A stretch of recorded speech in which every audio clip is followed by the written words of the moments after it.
請高天賜議員。多謝主席、司長、各位官員、各位同事。就司長第一個問題咧，都想同你討論下，同埋希望你可以幫到咧，就係關於一啲小商戶，咁佢哋係做小生意，即係送貨同埋物流嘅。目前嚟講咧，即係整體嚟講，澳門咧全部都係畫晒啲黃界線嘅。咁變咗咧，泊車嘅時候咧就好難嘅，因為佢哋所反映嘅咧好多都係頭先我所講小商戶啦。咁佢哋都係買啲貨車仔啊，銀行咧貸款咧，咁跟住就送下啲咩，送下啲水啊、米啊、油啊嗰方面嘅嘢。但係佢哋泊唔到車，咁拉勻咧就罰款咧就3000、4000蚊拉勻，高峰咧去到15,000蚊嘅。所以呢樣嘢咧，點樣可以幫到佢哋咧？即係呢個係的而且確咧，一間又一間就執笠嘅。所以好希望司長咧，真係要提出佢哋點樣去，即係伸出援手幫下佢哋啦。第二個問題咧就係刮路啦。刮路咧其實今次似乎司長你嘅決心好大，咁咧就唔好即係點講啊？唔好睇出唔好懷疑我哋嘅決心。咁我希望真係成功。但係記得咧，當時喺2021年咧，行政法務司嘅司長即係張榮春司長咧嚟立法會嘅時候咧，佢都搞咗一個叫做小組。咁當時咧，佢就講到咧，掘路嗰方面咧，真係一個好大嘅問題，包括埋嗰個滲水。所以咧，我哋有一個法律嘅基礎，唔可以喺3年內同一個地方掘路。咁好啦，應該相信咧，司長你喺裏邊嘅。咁最近咧，即係有好多啲巴士司機啊、的士司機啊，同埋嗰啲發財巴士啊，同埋啲學生同埋公務員都喺度嘈緊咧，關於掘路，因為佢哋成日都遲翻工。咁我好希望咧，即係而家我想問啦，即係而家有另外一個委員會，我唔知幾時又有第3個、第4個、第5個。咁我想了解，第一，你應該知道咧，嗰個法律嘅基礎3年內唔可以同一個地方掘路咧，點解冇成效咧？第二，有啲咩新嘅即係措施啊？有啲你啲新嘅措施可唔可以同我哋介紹下？不妨披露下啲比即係以前行政法務司嗰啲措施更好咧？包括話你會唔會減少嗰啲坑渠蓋咧？咁第三個問題咧就係一個就好得意嘅嘢咧，就係嗰啲所謂掘路嘅期限。咁咧我哋好多時都見到咧，你批咗之後，佢開始掘咗之後咧就冇人開工，嗰啲機械咧喺晒入邊，跟住咧就去到咁上下咧，又有人喺度，又有人操作，即係變咗咧。你哋究竟有冇控制嗰個時間？因為時間係好關鍵。如果你批得太長時間咧，變咗咧即係阻礙咗嗰個社會嘅發展啊！即係個個都要用道路噶嘛，所以你個計算一定要計清楚，係唔係因為佢哋本身攞咗好多工程去做，跟住唔夠人手？跟住又唔夠機械，咁咪變咗咧搬嚟搬去咧，變咗咧就搞到成個城市咧都係一個問題。所以你哋希望咧即係要計算好啲嗰個時間。再嚟咧就係我相信咧第三個問題咧，即係嗰個就業干預法咧都係關你哋事嘅。就業干預法點解我會講呢樣嘢咧？因為你屬下咧有10個局裏邊咧，好多時咧都會外判啲嘢。咁你會買服務啦，又會買產品咧。咁買服務嘅時候咧，譬如咧一啲係例如啲保安嗰方面，咁你哋通常咧可唔可以咧喺呢一方面提升少少嘅價錢咧，容許有啲職位咧俾翻騰空俾澳門人做咧？可唔可以諗呢樣嘢咧？定係最容易最容易就係咩咧？冇事嘅咧就係最低工資7幾咁算啦，搞掂晒。咁咪變咗咧，即係正下。第二樣嘢咧，就係同呢件事有關係嘅咧，就係個價錢啦。譬如修理嗰啲電梯，咁全部咧都係因為個價錢佔80%以上，即係變咗咧鬥平咧就出一個問題係咩咧？啲設備啊、啲螺絲啊、啲嘢咧，全部咧都係九流嘅。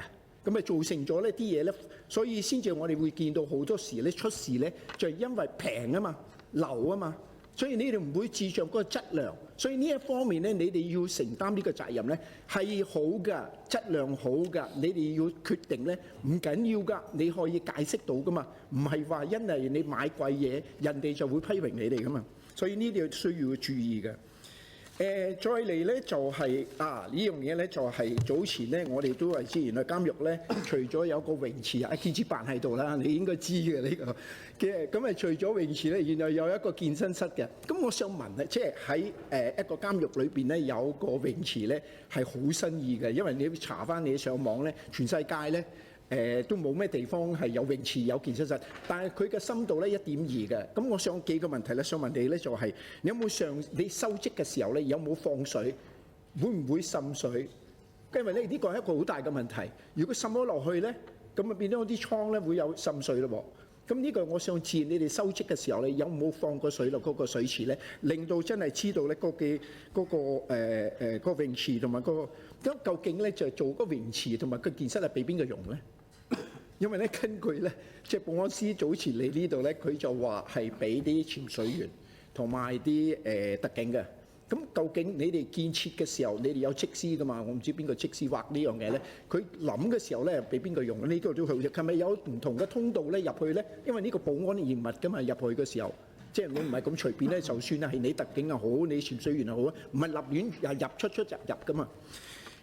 咁咧再嚟咧就我仲有咩講咧？就係關於早前咧司長我都俾咗幾封信俾你嘅，關於荔枝灣咧，大家都知道荔枝灣咧其中嘅6個片區裏邊咧，你哋有幅地咧就抌咗佢好耐。我寫咗封信俾你，我諗都有個幾月㗎啦，不過冇回音。我希望咧即係司長你可以解釋，即係唔係解釋嘅，即係介紹下嗰幅地咧，即係抌咗喺度咧，而家有咩改善咧？第二樣嘢就係呢龍炮竹廠對面咧，個行人路啊，我都寫咗封信俾你咧，就話咧嗰度咧好多旅客嘅，嗰個行人路咧係好窄嘅，咁啊上落咧就係好危險，因為嗰度有車係落嚟嘅。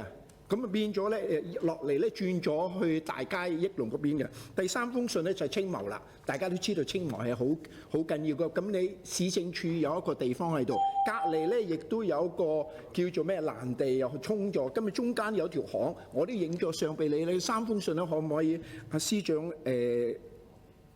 介紹下俾我哋咧？即係究竟你哋諗住點做嘅？嗰度點樣嘅發展？我暫時係講到咁多，唔該，司長。嗰啲議員提到幾個問題啦，有關於一啲黃線嘅設置啦、泊車欄啦，咁我諗呢一個係我哋要面對一個平衡嘅問題啦。我哋會喺適當嘅位置設置一啲上落客區啦，但係亦都會面對一個被濫用嘅情況啦，長期有車喺度霸佔有關嘅位置，所以我諗我哋會同執法嘅部門咧做好溝通啦，喺合適嘅位置做上落客貨區，加強有關嘅管理咧，令到一啲無論小商販也好，其他有需嘅人士都好啦，喺泊車嗰度咧會容易一啲啦。有關於重複掘路嘅問題，咁我諗高議員提到有咩新方法、新嘅想法去令到有關嘅工作可以做得好一啲。咁喺呢度我諗亦都同高議員大家一齊坦誠咁探討一下啦。咁我頭先其實都講咗好多次啦，我哋會有預埋式嘅管線嘅一啲措施去做啦。咁呢個係會大大減少重複掘路嘅機會啦。我哋會透過連續施工啦，譬如係一啲大嘅工程咧，我哋會連續7日施工啦。申請一啲例外嘅許可咧，我哋會集中由交通事務局申請，避免咗咧就係話由各個唔同嘅部門分別去向行政長官申請特許咧。我哋會有透過道路工程協調小組咧統一去申請。我哋會引入啲新嘅施工工具啦、新嘅施工工藝啦。咁亦都係嚴格規管有關嘅工期啦。喺呢度要值得一提嘅，點解我哋會將一啲監察部門放埋入去有關嘅協調小組嗰度，就係更有效咁去控制個工期。我諗冇乜邊個部門比監管呢啲專營公司嘅部門更加清楚佢嘅工期係需要幾耐。譬如海事水務局，佢係嚴格去監管自來水公司佢掘路嘅需要嘅工期咧、線路嘅走向啦，避免咗有啲濫用嘅情況。環保局佢係會嚴格咁管控電力公司啦，同埋天然氣公司。郵電局亦都係啦，會監管各個通訊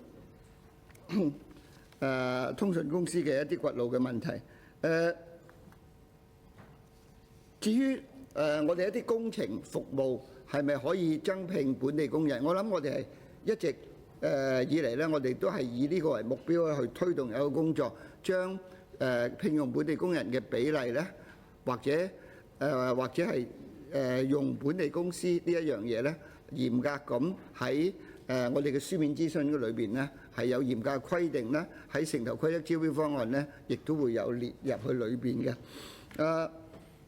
亦都提到係咪所有嘅我哋嘅一啲外判嘅工作都會以價低者得嘅方式去做？我諗呢一屆政府開始咧，我哋好多嘅一啲工作咧，除咗係價格之外咧，我哋會有其他嘅評審嘅因素咧，擺咗入去我哋嗰個招標嘅我哋嘅判標嘅標準裏邊。我諗崔世平議員應該深深感受到呢一樣嘢。我哋一啲監理嘅服務啦，一啲設計嘅服務啦，我哋其實已經由過往嘅價低者得咧，已經改變成為有好多其他嘅因素放咗入去啦。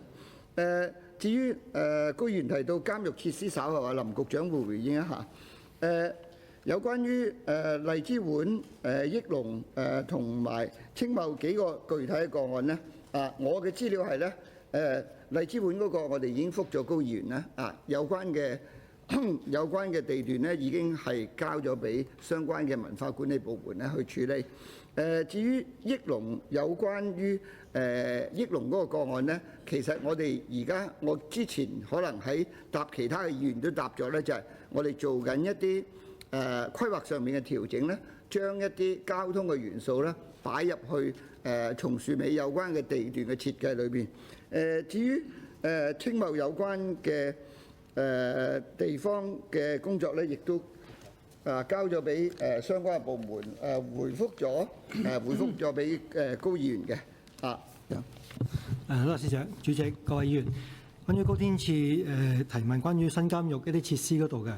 咁其實都唔係淨係新監獄嘅，其實我哋一直都係同用家部門咧係有溝通嘅。所有嘅公共部門嘅設施咧，我哋都係做好一個任務書咧，先至進行設計嘅。所以呢個可以放心嗰個設置嗰個適用性。咁第二就係關於嗰個水池咧，其實泳池大家知道啦，唔係淨係泳池嘅，係一套一體化設計，包括機房。所以正就係水池嘅狀況咧，其實池底可能都會滲漏呢啲情況。所以其實機房係佢下邊嘅。所以咧，其實係維修啊，各方面咧係一體化設計，諗好整個設計咯。咁我哋亦都有進行驗水工作嘅，咁亦都已經交付咗俾用家部門啦。咁當然任何政府工程我都有個保固期嘅嚇。咁保固期如果相關部門有相關嘅轉介需要執漏咧，我哋都會全力督促承建商去做翻相關嘅履約工作咯。唔該。請高天賜議員。多謝主席。感謝司長同埋林局個回覆。